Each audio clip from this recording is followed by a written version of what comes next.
History is often thought of as something finished, sealed in the past, but some histories refuse to end. They bleed forward, shaping our present. America's story of school and mass shootings is one such history, a painful history still being written. From Columbine to Uvalde, each chapter opens with familiar terror. Classrooms turned to battlefields, families shattered, names etched into memorials. This is not just memory. It is a living wound. A wound that reminds us that history, when left unhealed, will return again and again. On April 20th, 1999, Columbine High School in Colorado became a symbol of a new American tragedy. Since that day, there have been 435 school shootings and 172 public mass shooters identified across 5 decades. This opening frames the scale of the crisis, a national wound stretching from classrooms to workplaces, from sanctuaries to city streets. Over 398,000 children have lived through the echo of gunfire in their schools. Some survived deadly attacks like Sandy Hook, Parkland, or Uvalde, while countless others endured lockdowns, whispers of fear, and the trauma of hiding. At the same time, NIJ data shows that 20% of all public mass shootings since 1966 occurred just in the last 5 years of the study, underscoring the escalating frequency.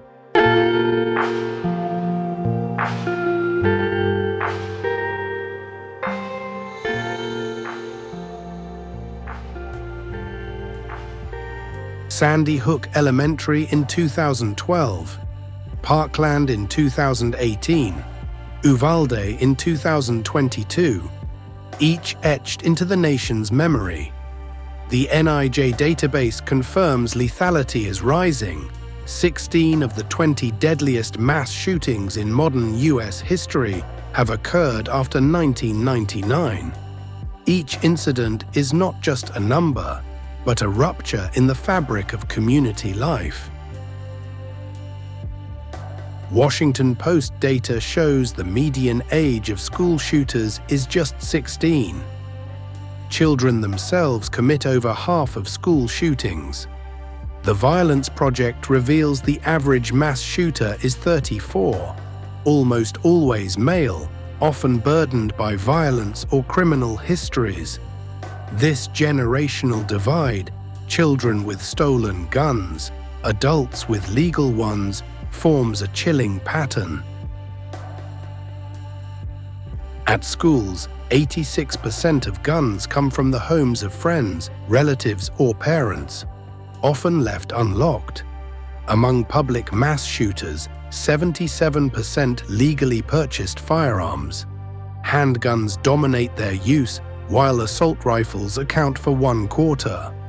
In K-12 shootings, more than 80% of guns were stolen from family homes, exposing a dire absence of safe storage laws.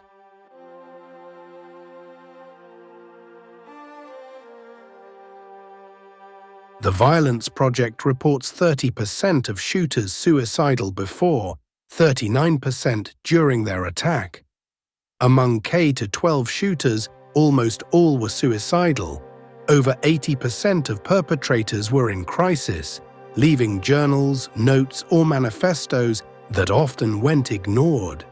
Trauma, grief, and despair fed into the cycle of violence.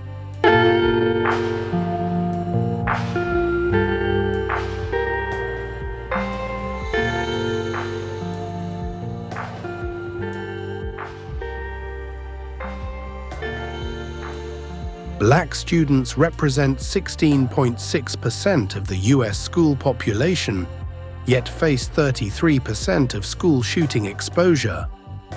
Hispanic children are similarly overrepresented. Meanwhile, most perpetrators of public mass shootings are white men.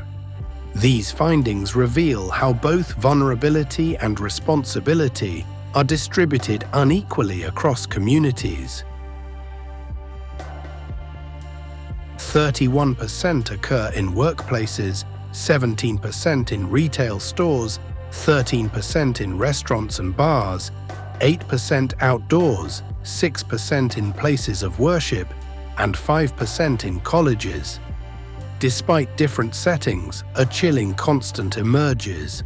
The shooter is often an insider, an employee, a student, or a community member striking from within.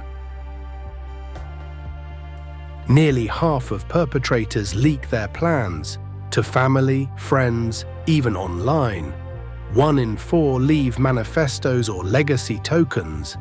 Yet too often, society fails to act. The presence of leakage offers a window for prevention, but without anonymous reporting and serious threat assessments, those windows close too soon. Both school shootings and public mass shootings are not random.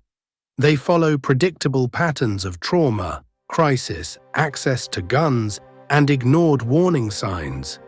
The data points to solutions: safer gun storage, early trauma intervention, red flag laws, and listening when warnings leak. But the haunting question remains: will society act before more names are etched into memorial walls?